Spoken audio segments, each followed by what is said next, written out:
What is up, everybody? Welcome to another video here on the Prof Sales channel. And tonight I have my very special friend, brand new friend that I just met not too long ago, Paul Lipsky. How are you doing, Paul? I'm doing great, Jason. How you guys doing over there? We're doing great here in Charlotte. We are roasting to death as it felt like 100 degrees today, but whatever. But anyway, I didn't know if any of you watching, if you have any experience with drop shipping on eBay, or just drop shipping in general. But if you've ever wondered about it and wanted to know how you can make money at it, how you could set it up, kind of an A to Z approach, this is a show for you. Paul actually gave a seminar presentation not too long ago that I was a part of, and I was blown away by like his knowledge, his expertise, and his ability to explain drop shipping in terms that even my feeble brain could relatively understand. And I thought it'd be cool to bring him on. But before I do that, I just want to tell you a little bit about this channel and who I am, and then we'll jump into Paul and his story. But the Prof Sales YouTube channel is about reselling. It's about being an entrepreneur, selling on e-commerce platforms like eBay and Amazon, building a better life for yourself so that you can do the things you want to do and have the time that you want to have to spend with the people that you want to spend it with, which I'm sure, Paul, you would agree is important as well. But enough of that stuff. So the room's starting to fill up a little bit. And if you have questions and so on, please leave them in the chat. Kaaren is she's wrenching the chat room over there, as well as Paul and I will catch any questions. If we don't catch your question, just try to repeat it. We'll do our best to answer all of them we have. And then we'll have some contact info where you can get in touch with Paul or myself after the show. And if you have any other questions. So, all right. So, Paul, let's talk about you and who you are, and maybe talk a little bit about your background and just how you became interested in selling online in general. Yeah, sure. So first, thanks for having me on the channel. It's great to be here. And I had a lot of fun meeting you in Austin. So it's great to see you again. My background is way different than what I'm doing now online. Undergrad, I actually studied music, and then I went to law school. And then I kind of started a job after law school that I wasn't crazy about. It had a really long commute. It was about 2 hours each way. So it was a bit rough, and I was looking for a way out. One of the things they didn't tell me when I was going into law school was that it's hard to find a job when you get out of law school. That is surprising. Most people think lawyers get out and make six figures right away or kill it. Not true, right? Oh, yeah. Yeah, that'd be great. But no, it's not the case. So I did find a job, but it wasn't a job, like I said, I was happy about. So I was either trying to find a new job or just a new way to make money. And that's kind of when I started to dabble in e-commerce. And my first experience was I built a Shopify store online.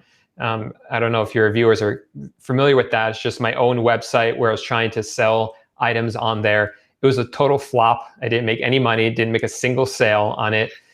And I gave up as soon as I actually found a job that was closer to home and with a smaller commute. But then it was just itching at me. Like I didn't succeed and I needed to succeed. So I found another way to make money online on eBay. And that's kind of how I got started with this business model. Yeah, so that's an interesting course. And it's so funny that you say this, because I was talking to Matthew Osborne the other night, and we were talking about book selling. And I can't remember exactly what he went to school for, but one thing that's interesting in this game is none of us went to school to sell online. Like that wasn't a course like how to be an online entrepreneur, but maybe it should be, right? It seems like it might be here to stay. I don't know. So that's interesting. A law background. Once upon a time, I had thought about a law degree as well, and then life happened and went a whole different direction. So that's interesting. But it sounds like your story is very similar to a lot of people's in that you got trained, you got educated, you thought your life was moving in one direction, and then you end up going a whole different direction just because of maybe some disillusionment with what those things were really like. Yeah, absolutely. I think one of the things that they don't teach you very well in school is how to make money. It's kind of just forgotten about. They teach you things that they think are going to help you make money. They don't actually teach you how to make money in school.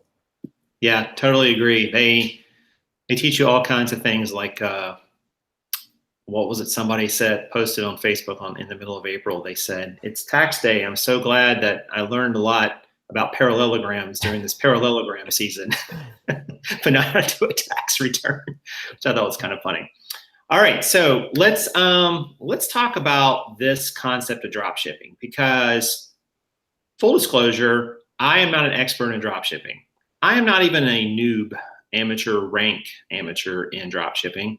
I understand the concept basically, but I'm sure there's a lot of people watching, Paul, who have heard of drop shipping and really don't know what it is. So can you talk about what it is and maybe also what it's not?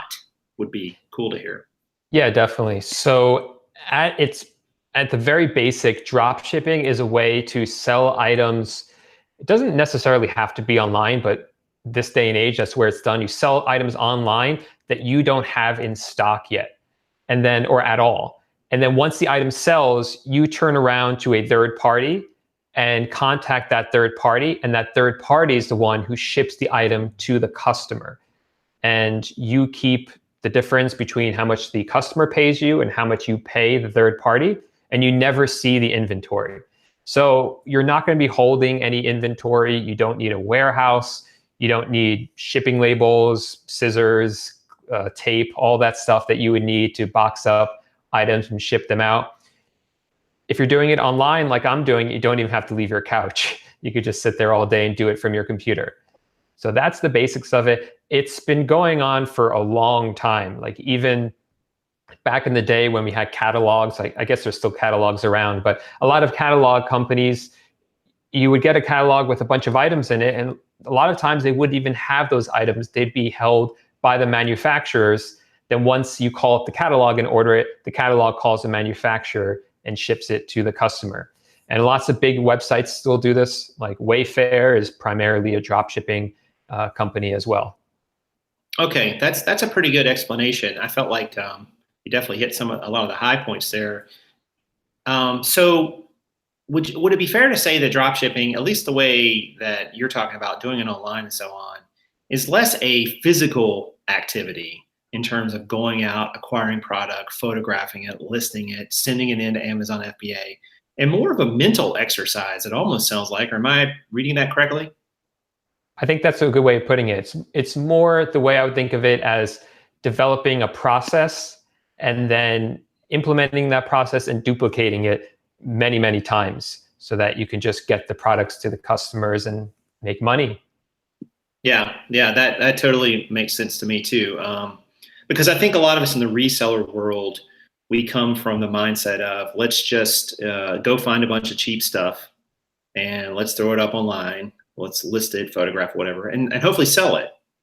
But that requires a whole different approach in terms of, well, now you have to store inventory, you have to ship and pack, you have to pack and ship things, you have to deal with the customer service very directly, obviously, and you have to tie up your capital. Whereas this, I mean, are you really tying up capital with a drop shipping model, or is that really not an accurate description?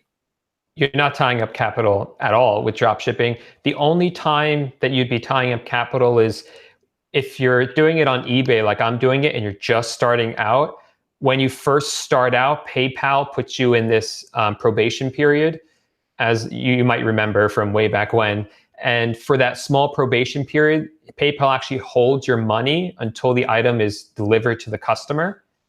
And just to make sure that you're legit, that you're actually going to deliver the item. Once it's delivered, they release the funds to you. And after 3 months, you're out of that probation period. So then the customer pays you, you get the money, then you can use a portion of that money to actually buy the item and ship to your customer. So there's no upfront costs there for the items. Okay, yeah, and that's what I thought. I just wanted to give you an opportunity to make that clear to people that this is a different mindset. I mean, you have to wrap your head around. It's definitely a different approach than a lot of probably resellers would take. So let's get into that a little bit more in depth. What kind of? I mean, I know you have a model you've developed for eBay, but and you put up this great presentation when I saw you about. I think it was broken up into 5 parts, basically about what you do in this system. So can you walk us through obviously time permitting here, walk us through sort of the basics for that model, just in general, what it looks like. Definitely. So the way it works on eBay is very similar to, if any of your viewers know about online arbitrage, that's kind of like where it starts. But I'll explain the whole process. So I'm going onto other websites like Walmart.com, Kmart, Home Depot, finding items that I think are going to sell well on eBay. Maybe I see that they're already selling well on eBay. Just copying everything from that product description over to an eBay listing. Then it sells. I get paid. Once I get paid, I go on to Walmart.com, actually buy the item, but instead of shipping it to myself or to Amazon FBA, I ship it directly to the customer. Then the customer gets it, and that's basically the end of it. But there's a lot of ways to help this process go much quicker. So I have software that I have found that actually does all that copying from Walmart over to eBay automatically. It's just an automatic process. I don't have to copy and paste. So I can get a listing up in a matter of seconds. Once it does that, it connects that Walmart item to my eBay listing. So if the price increases on Walmart, it's going to increase the price on eBay. If it goes out of stock on Walmart, it's going to go out of stock on eBay. And this helps ensure that we don't have stock issues or price issues, because that software takes care of all of that for me. It checks it every hour. Right. And I think that a lot of people who have, some knowledge about drop shipping in this community, or just in general, that's probably their number one fear, that they will make a sale and then the supplier will not be out of the item. Now, I guess there is some chance, right? The person could make the sale and before you ship it, or have Walmart ship it, or whoever you're using, it could happen. But it sounds like with the software you're using, it must update on a fairly regular basis to keep track of pricing and stock inventory levels, right? Yeah, it checks it every hour. But what you said is correct. There's still that chance that it sells on eBay, and before you have a chance to order it, it goes out of stock. That's a small window of time because I have my orders placed twice a day, but it does happen. And there's several options you have when that happens. One of them being that you can try to find the item on another website, which usually works. Maybe it costs a little bit more and you just call it a wash at that point. Another option is sometimes even if you wait a day, it comes back into stock. And worst comes to worst, what we sometimes do is contact the buyer and say, we're not able to fulfill this order, but we found another item that's the same thing. It's very similar. Would you want that one instead? And people are very friendly. They're very understanding. And it's very rarely that we have an issue with that. Yeah, it's so funny you say that. I actually sold an item today in blue that for whatever reason eBay keeps relisting, even though I've been out of it for like a month. So I asked them if they were okay with the red one. And they said yes. And I was like, oh man, because I was like, hope I don't get an item not as described though now. But I mean, basic common sense here says you still got to provide good customer service to the person. For all they know, you are the seller. You're the person finding. Somebody said in the chat, that customer buys something from you, you now have the cash, you buy it from them, they're paying you to shop for them. I guess that's somewhat accurate, right? Yeah, it's a good way of looking at it. Pretty much this business model is almost 100% customer service. That's what's going to differentiate you from the competition, and really what dropshipping is all about is getting the buyer to connect with the item and to provide the good customer service. So yeah, it's basically you're going around the internet, finding the good deals, and then bringing them onto eBay, because some people don't like to leave eBay. They're used to it. They don't want to shop on other websites. So that's where they do all their shopping. Yeah, and Kaaren asked me this question today. She said, and I think you just hit on it. She said, why wouldn't people who could get an item at Walmart.com buy it on Walmart.com or Target or wherever it is? And I guess the answer is because people shop where they like to shop. Yeah, it's true. I didn't believe this before it started. I had the same thought, like, why? Like, who would do this? This can't work, because people would just shop around, but they don't. And I think it's because they're used to eBay. A lot of my buyers are international and they can't get items from these websites, but through the eBay global shipping program, they can.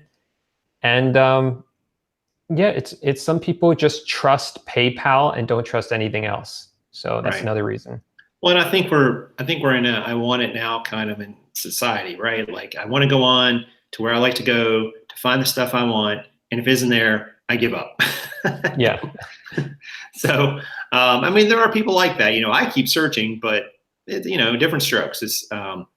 So, how did you come to the realization that this model was the right kind of course of action for you? Because on the surface, this seems like a more advanced concept, although I might be making more out of it, making it more complicated than it is.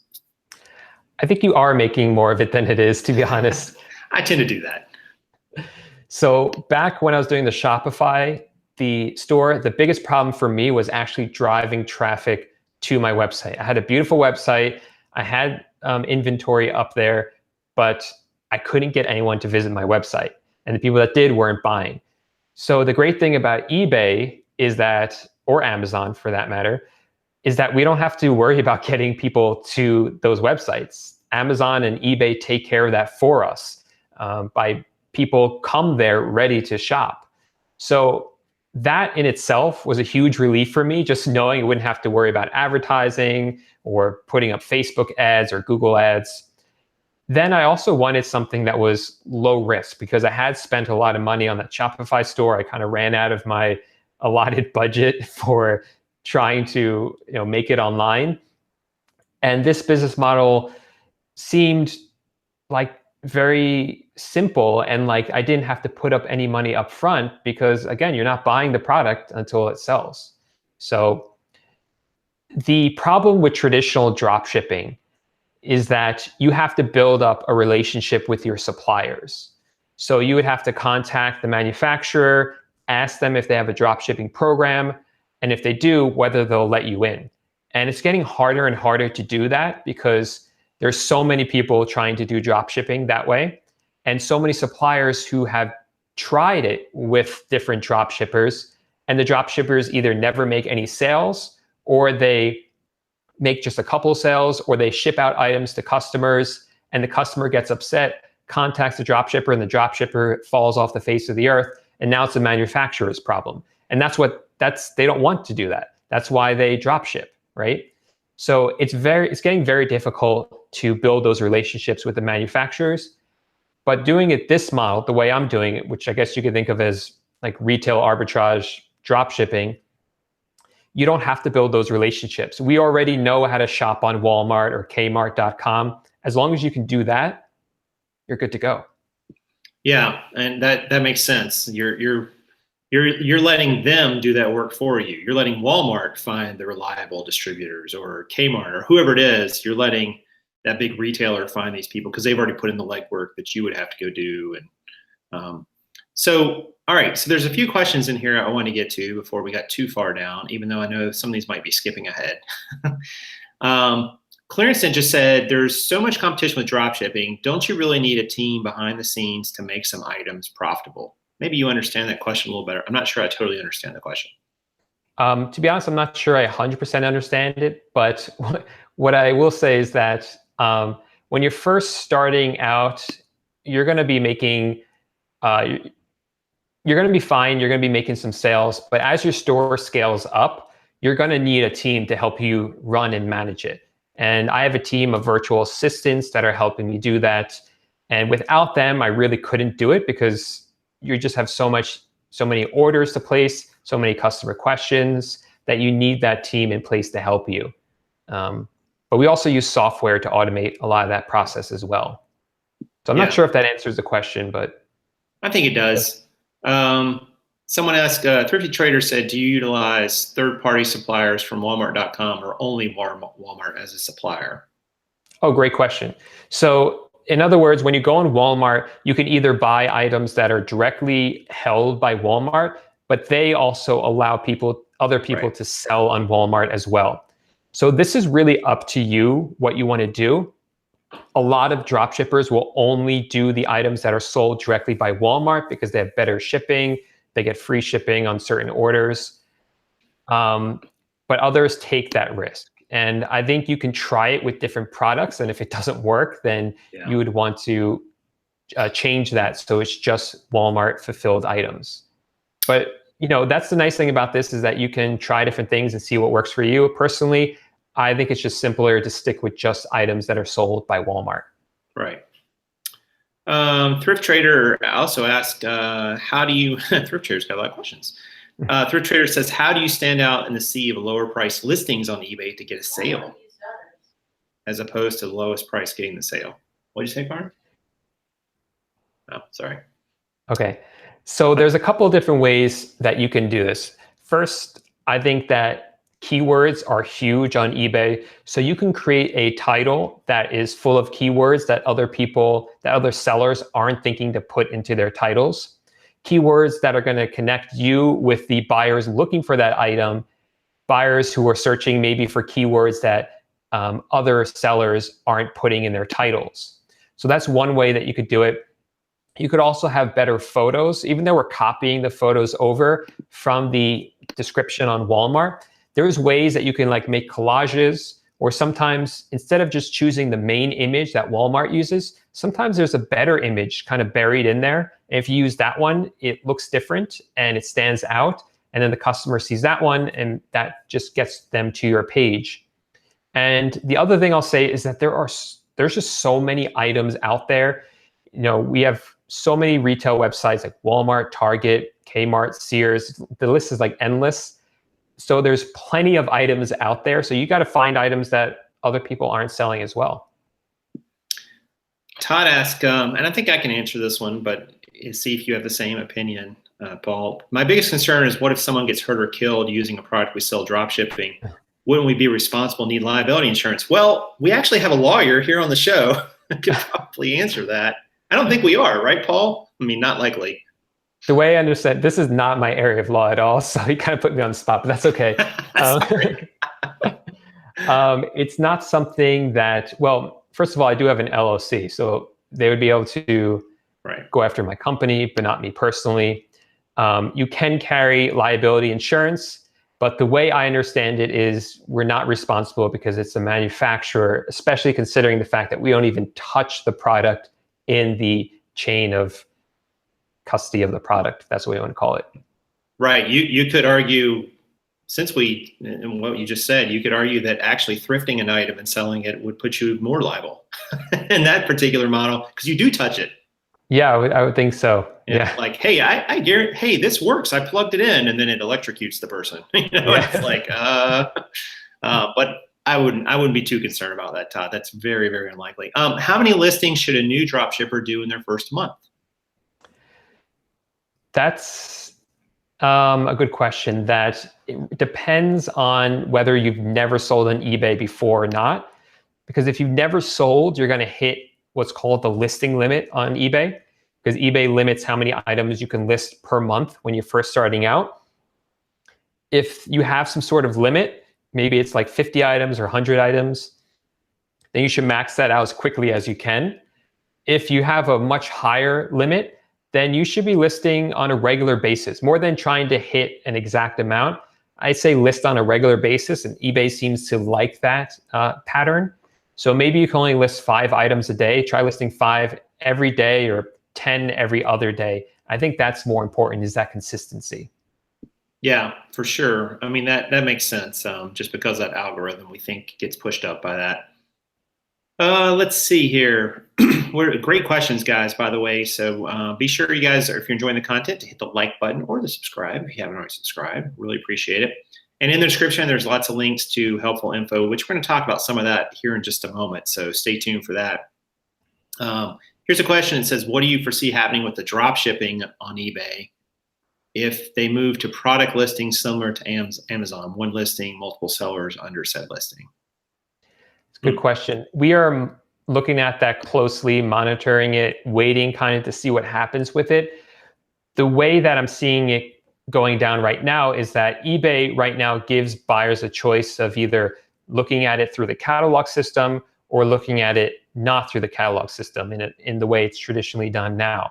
So I think that having unique titles with great keywords is still going to be important. But I think going forward, it's going to be more important to try to find items that don't have as high of a competition, don't have as many people selling it, by going to other sources that other people aren't using. But really, until it happens, because we're never really sure what eBay's exactly doing or when they're going to do it, is what I've been noticing with them. So we're just going to have to kind of wait and see what they do and respond. eBay's had many changes in the past, and I think every time they have a major change or even a minor one, there's always people saying, eBay's dead, dropshipping's dead, thrifting's dead. They always people saying that, but people always get through it and they still make money after the changes occur. So that's what I plan on doing. Yeah, we were just talking about that in Austin. I was talking about that with a good friend of mine who's a huge Amazon seller. And he's like, the best time to get into Amazon was 2 years ago, and the second best time is right now. Yeah. And that'll be in 2 years from now, it'll be the same. And it's always that way. Like people 3 years ago would have said, yeah, it's over, it's this, it's that. I mean, that's always the way people think about this stuff. We always tend to think we missed the boat, but that's usually not the case. Let's see here. Do you think it's better? What's up, Wade's Ventures? Wade's Venture, actually. Do you think it's best to have 2 eBay accounts if you're thrifting / drop shipping at the same time? So I guess if you're running 2 businesses sort of in parallel there. Yeah, I do think it's a good idea for a number of reasons. One reason is because with your thrifting account, you probably have a short handling time and shipping time because maybe you want to get top rated seller. With drop shipping, that's kind of outside of your control because you can't control when the item ships out, only when you order it. Most of these suppliers, or that's what I call them, like Walmart, they have pretty fast shipping, but they're not going to have 1 day shipping. So that's why I suggest you have 2 accounts, one for the drop shipping where you can make longer handling times and don't have to worry about top rated seller with that account. Yeah, that makes sense.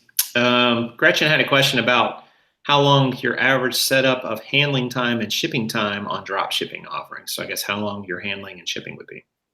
So handling time I have set for 3 days, and the shipping time is 3 to 5 days. Economy ship or standard shipping, 3 to 5 standard, I think it's called. That way, I'm not tied into using UPS, FedEx, or one of those. It's just whatever the supplier chooses. Yeah, and obviously you're going to have a little longer time with that, given this sort of model and so on. But I think with a lot of items, I think in the thrifting world, we get caught up in the handling and shipping time. But are people really in that big a hurry for some of these items? No, it's different, I guess, if you're selling toys, like at Christmas time or, Yes. A Valentine's item and, the second week of February. But a lot of items, I don't know that people really care that much. Do you get a lot of that? Like people are like, hey, I wish we could get this quicker? Or sometimes, it's in our description, it's on our listing. So if people complain about it or leave negative feedback about it, eBay removes it right away, which is with a quick phone call, because it says it right there that this takes three days handling time, 3 to 5 days shipping. Most people, the type of items I sell, like a lot of home good items, people don't need those things right away. During Christmas, everyone's crazy. So I don't think it matters what type of selling you're doing. You're going to find people just crazy, want things shipped out right away. And as long as we have the handling time in there, we're okay. Yeah, that makes sense. People, there's always going to be somebody who's going to complain about something, even if it was very clear in black and white what the policy was. So you can't avoid that. I don't care what policies you have. Let's see here. Lots of questions coming in. Ninja says, being part-time, I drop ship, but only a few specific items nobody else drop ships, which I guess is pretty good, right? That makes sense. Being part-time, if I ramp up, how many listings until I need help? I'm not sure. Can you answer that question, Paul?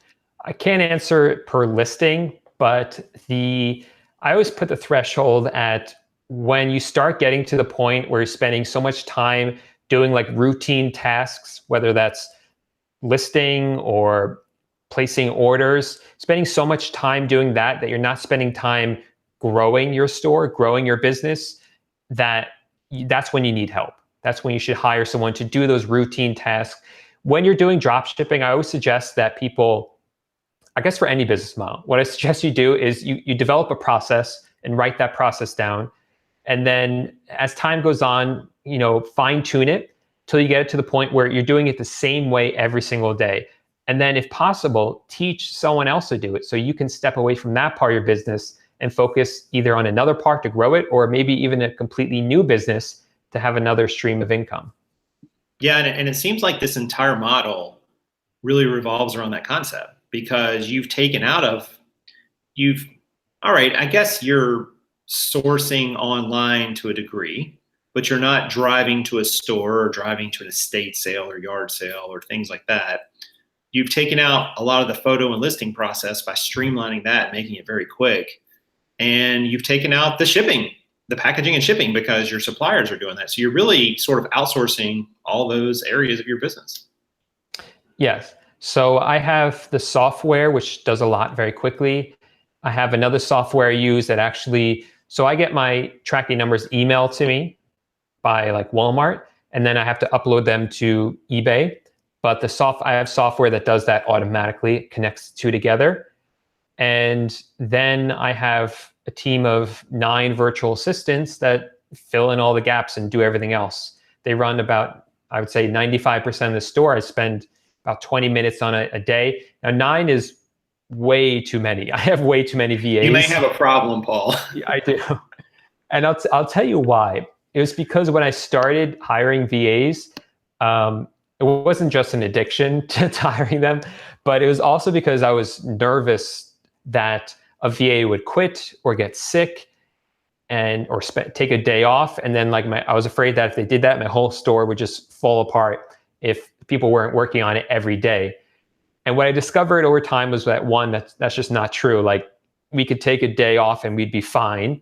And second, that these VAs, they just keep working. Like, I have VAs that have never taken a day off, even though I tell them they should take at least one day off a week. They just don't want to do it. They keep working. And so that hasn't been an issue at all. But at this point, I've thought about streamlining it. I could probably get it down to 5 VAs, but I've already hired them. They're doing a great job. I don't want to let them go just because I'm trying to downsize my company. I just feel like that's a terrible thing to do, because they've been really loyal and they do great work. So I want to just keep them on. If one of them quits, then I won't replace them, but none of them look like they're going to quit. So that's so funny. People in the chat are talking about a VA addiction, and I don't know, maybe we need VAs Anonymous, or I don't know. That is a lot of VAs, but yeah. All right. So let's talk about numbers. Okay. If you know anything about my channel, for those of you watching, and I know who you are, I love numbers. So, and I asked a question in the notes that I had here that I sent to Paul that said, what sort of margins are we looking at here? But then I realized that's kind of a weird question, because you're not exactly buying an item and selling an item. You're waiting for a sale. Obviously, you have expenses in the business and so on. You apparently are employing half the VAs in the world in the business. Okay, that might be a slight exaggeration. And then, but what does it look like for somebody who gets started in this? They're a month down the road, they're 3 months down the road, they're working at it diligently. I mean, they're putting in the hours, they're learning, they're investing in their education, they're doing all the things that you need to do to grow a new business, a new type of model. I mean, what can they kind of look towards? I mean, obviously you can't say you're going to exactly do this, but just in general, what's your thoughts? I mean, you've now been doing this about 1.5 years, right? I think somewhere around there. So you've obviously got some feel for what that that process looks like. Right. So in the beginning, for me, it was slow because I didn't know what I was doing. But for a lot of my students, the ones that are really hustling and putting in the hard work in the beginning, because that's when you need the most time and energy into it, is in the beginning to get started. I've had students do $1,000 profit or more their first month. But then obviously it can grow up from there. Other students don't do any work and don't make any money. So it really depends on how much money or how much time and effort you're going to put in. When I started, I was seeing about like a 15% profit margin after like all expenses. So whatever the item is, like $100 item, I could expect to get $15 profit from that item after all expenses. But that number has gone down as time went on, only because I have more overhead now. When I started out, I had like no overhead, just simple software. Now I have my 9 VA addiction that's cut into that. But the benefit here is that I'm doing a lot more in sales. So even though my profit margin might be lower now, it's way made up for by the fact that I have more sales going in. Right. So I feel. I'm sorry. Go ahead. I mean, I feel comfortable sharing my numbers because I share them a lot on my channel if that's something you want to get into. Yeah, I mean, I think some people were wondering because they're going to wonder, it's kind of a mind flip. I don't know if that's really a word, but it's kind of a different mindset that people have to get into to think about this, because you're not buying a product and then selling a product and then earning a return on your investment. Although I don't really like that term for products. Your products are already out there. You're exposing new buyers to those products, and you're earning a percentage for that. So it's kind of tricky, I think, for people to wrap their heads around. Like when you say a 15% margin, some people watching, if they just heard that number and not in context, they would probably think, well, that's pretty low. But let's remember, you're turning volume and you're not buying products to do it. So it's you're not investing any capital to do that. You're not holding anything. You're literally just saying, all right, when a sale comes in, I earn this. Is that accurate? Yeah, that's accurate. So dropshipping is all about, or this model of dropshipping is all about volume. You're not going to get the higher margins, but you're going to be able to sell a lot more of those items. So like in May, I did $112,500 in sales on eBay.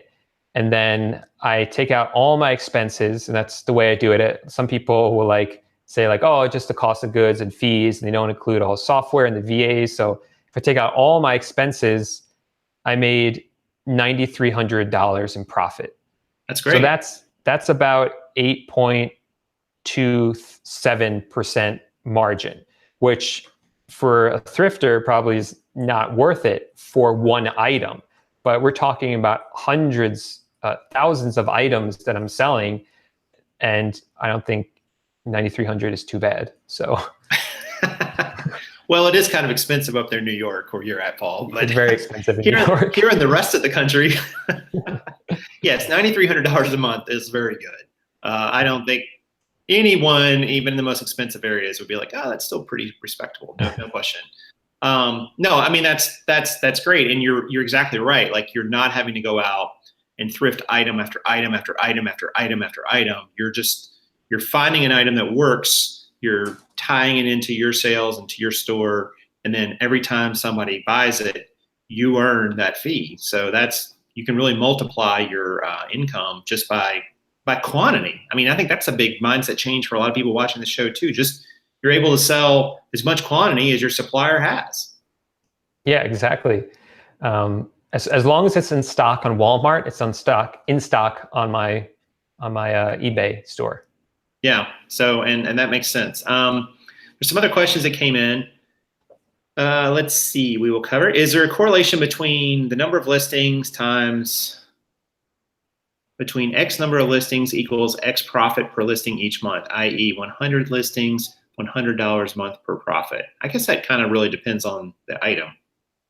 There's a lot of factors. That's like a rule of thumb that some people throw around. Oh. I'm not crazy about it because it's not entirely accurate. It depends. There's this old model where people would just say, you put anything on eBay and it's going to sell. And I think way in the past that used to be true, but that's not really true anymore for a number of reasons. But I think now it's more important to find items that are already selling well on eBay and then finding where you can get them from and selling them yourself. Kind of like what I'm sure you guys do when you go around to, thrift stores or garage sales.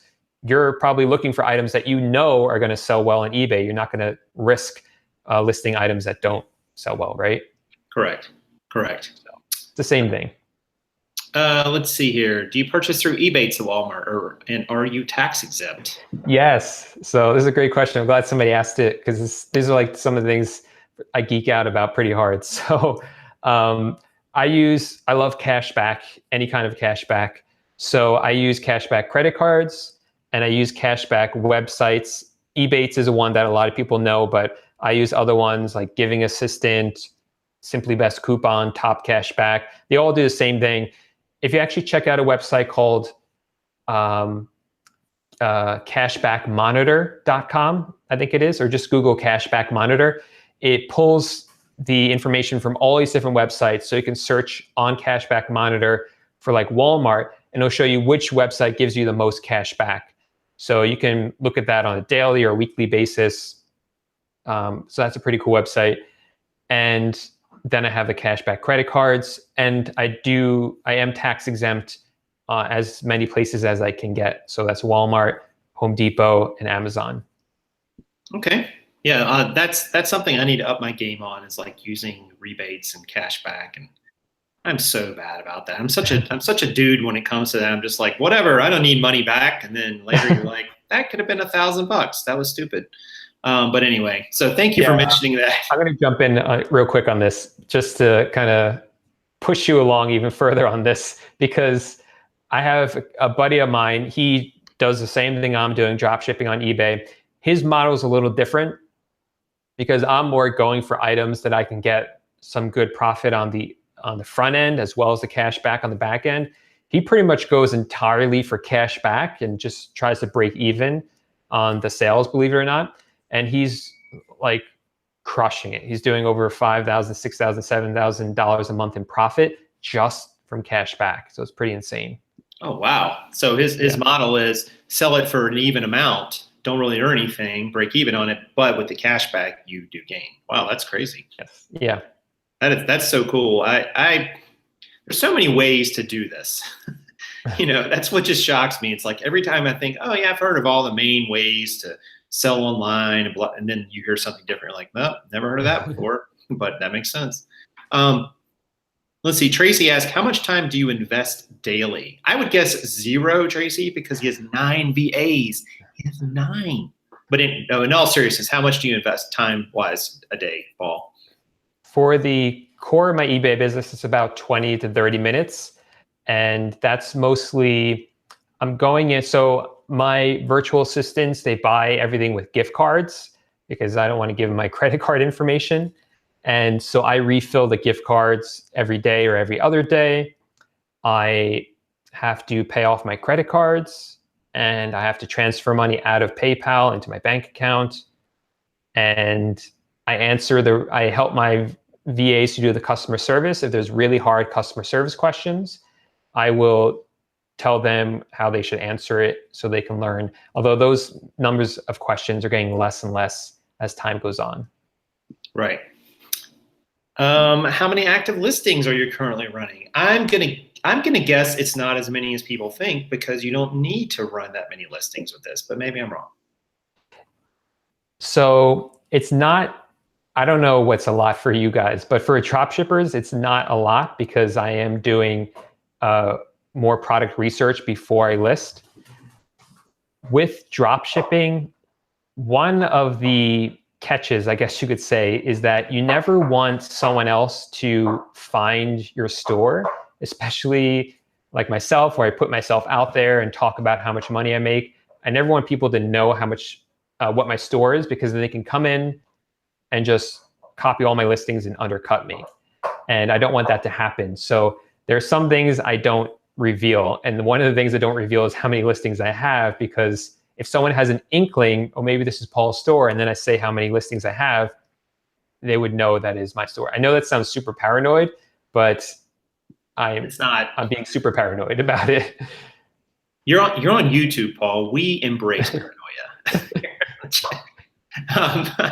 But no, I totally understand that. So, but again, I'm just going to speak to the audience here a second and say, when you're a reseller that does, these methods where you go and find items and list them on eBay to sell, you kind of have to dangle a lot of hooks in the water to get sales. Granted, you might find a few items that sell a lot, but you usually don't get quantity. Like you usually have one-offs, like you have one of this or one of that. And then once it's sold, it's gone. You got to go replace it. With this model, it would seem to me like if you found the right items, you could sell them over and over and over as long as they were in stock, and you don't have to have hundreds or thousands of listings up necessarily to make a really good return or really good revenue on them. That would be my guess. That's a good guess, because with these items, some of them I'm selling hundreds of times, and I just do good till cancel, which means that when it sells, it just relists itself, and it relists every month. So as long as it keeps selling, I'm going to leave it up there. People are asking about your dog, Paul. So they hear it. I was I was playing with him down here. He ran off now. Oh, okay. But, sounds like Cujo. Someone said. I don't know. That might be. He's like this big. So. That's fair.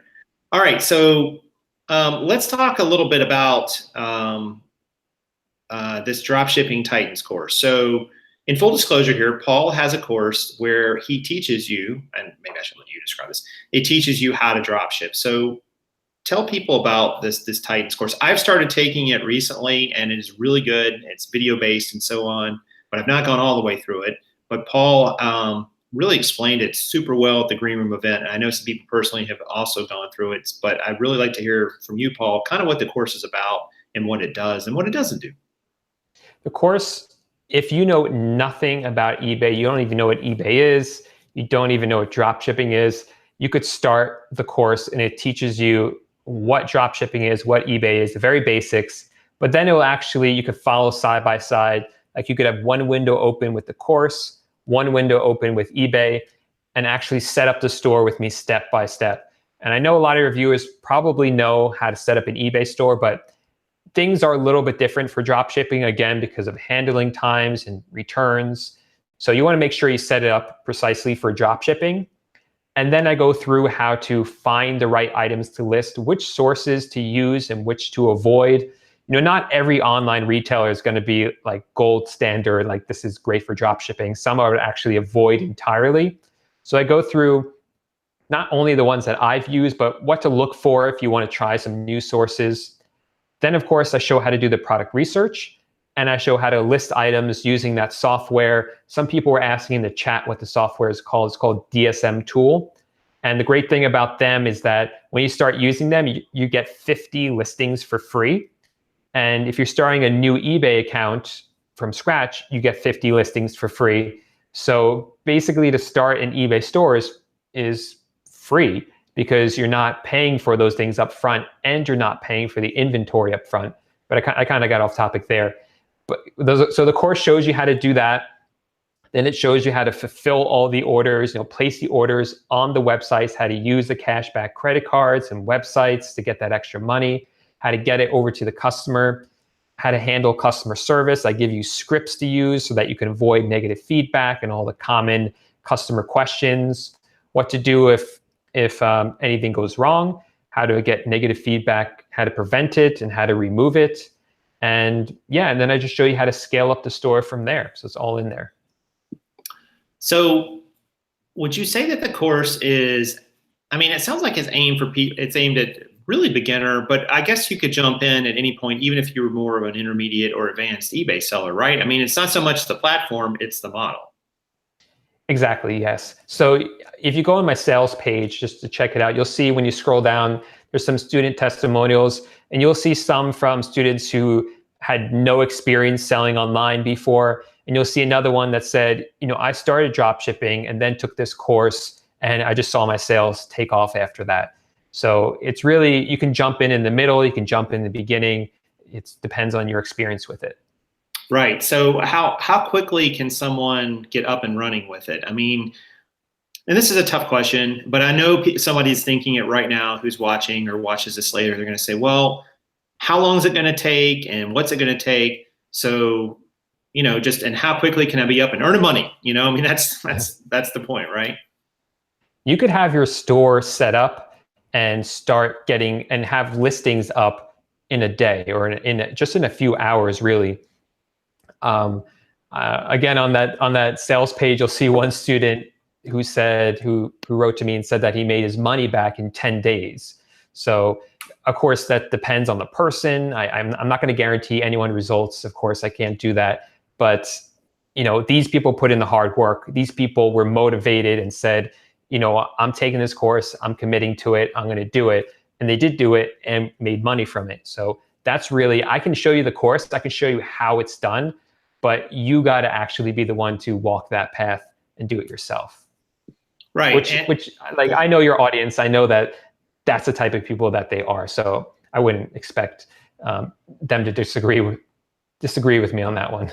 Yeah, I mean, one of the things, and this is one of the things that I think is tricky for people, Paul, and I run into this all the time on YouTube. People don't understand, and I think you and I were talking about this. I think it was you I was talking with about this just last week about, information is important, and how it's delivered and how it's packaged and delivered matters, because it may not connect with you. You may hear it in passing from someone. And I do this all the time. And that's why I repeat myself on this channel about certain things. Cause I'm like, people need to hear things different ways, different times, sometimes over and over. I need to say it for myself over and over to hear myself saying it. Like that reinforces it in my brain. So I think sometimes people have these weird ideas about courses that they think they push a button, take a course, instant millionaire. That's just not the way it is. No, it's definitely not. You got to put in the hard work.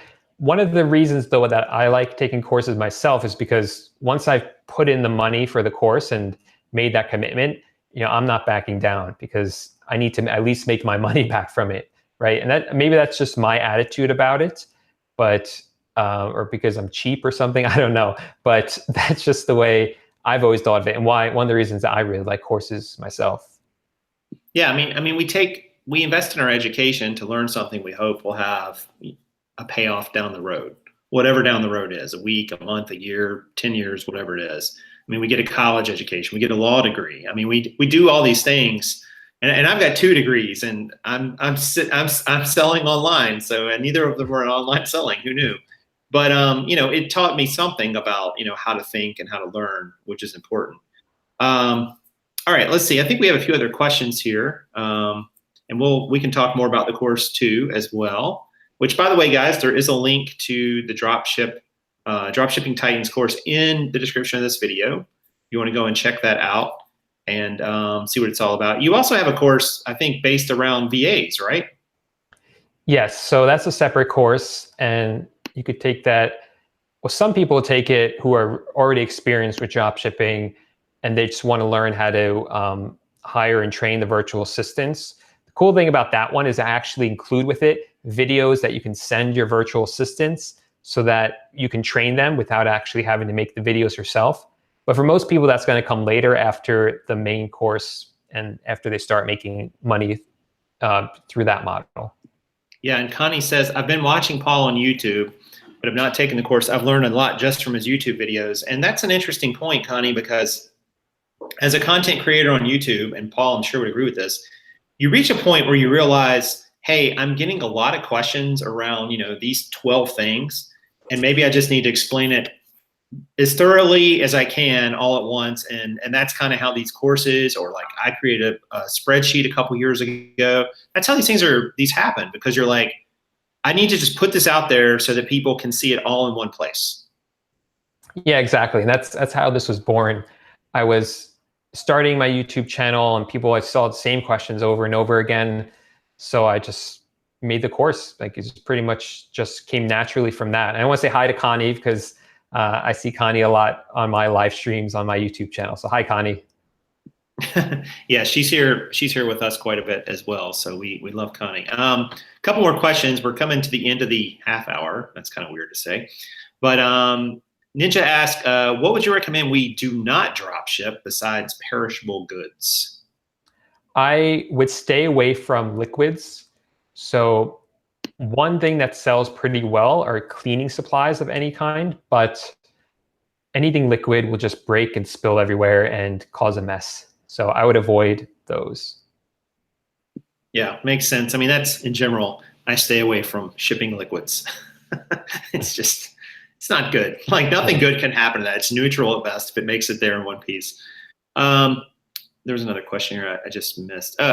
Gretchen asked, how much is the software that monitors the pricing in stock? Is that the DSM software? DSM tool. DSM stands for Drop Ship Management, by the way, in case you're wondering. But it's a good name for it because that's what it does very well. And it's free for the first 50 items. After that, I think for 100 items a month, it's $9.99, I think, $10. And the way it works is it's based on how many items you have active in your store. So let's say you have 50 items and then you delete 25 and list 25 more, you're only at 50. So it's still free at that point. And it does a lot more than that. So it's not only going to list the items and reprice them, you can also see all your orders in there.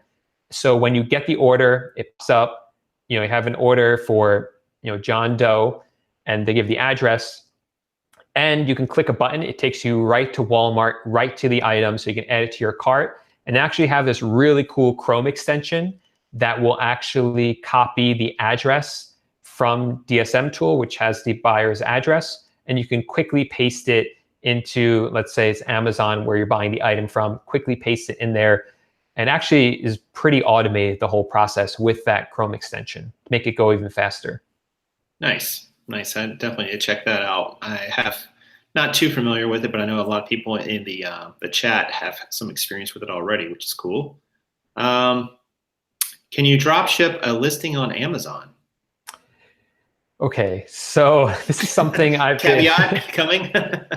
Yeah, so a big caveat. So this is something I've been experimenting with. I did it last month and made a few $100s doing it profit. And it does work, but it is 100% against Amazon's terms of service. You are not allowed to drop ship onto Amazon. Do people do it anyway? Yes. And they make a lot of money doing it, but it is against their terms of service. And I would also say that it's harder than drop shipping on eBay because Amazon holds your money for about 2 weeks because they only pay you out twice a month. Now, there are ways around that, but in general, Amazon's going to hold your money. So especially with drop shipping, where it's a lot of inventory, that's a lot of money tied up for 2 weeks. So you got to have the capital to do that, or a lot of credit, I guess. Yeah, for sure. And programming note here, or channel, public service announcement, don't break the terms of service on these e-commerce platforms. Eventually you get caught. And then you can't sell on it, and it's just not worth it. Find a different way. There's lots of other ways. Well, I am doing it, and I'm documenting the experience. So if I screw it up, you guys will see me do it publicly. But yeah. One thing I will definitely say, I completely agree with you. If you're already thrifting on Amazon or doing merch or anything, and it's already working, I would not start doing drop shipping on it unless you have a different computer, a different address, a different IP address. But I don't think it's worth it if you're already doing well on Amazon. It's like, leave this one to the professionals. Yes. So Paul, how else can people get in contact with you? What's the best way they can, if they want to learn more about drop shipping? We talked about the course, which there's a link in the description, but how else can they get in contact with you? So if they wanted to check out my YouTube channel, they could just search for my name. It's in the title of this video. So just search for my name. I should come up. And I have a whole bunch of videos about eBay dropshipping. If you want to get directly in contact with me, just click the link for the course. That's going to take you to the sales page. And on the bottom right is a chat. If you open up that chat, that sends an email directly to me, and then I'll email you back. And that's me who's answering it. I don't have a VA doing that for me. So. Not one of the 9. You got to hire a 10th so you can have that, Paul. Well, I just want to thank you thank you so much for coming on the channel. I mean, you and I have recently become friends. I've taught you how to play cornhole, which was great. So he's a true Southerner now in some respects as well, I think. So, but in all seriousness, so thank you so much for all the information about this, Paul. And you guys check out his channel. He does have a ton of videos on there about drop shipping. I mean, he's very focused on that particular area, so you can learn a lot about it. And of course, check out the course as well and see if it makes sense for you and it's something you would like to get more into. It's definitely a huge potential out there. And Paul, once again, thank you so much for coming on the channel. Thank you. It's been my pleasure. Thanks. All right, guys, that's going to do it for now. So we'll see you all real soon.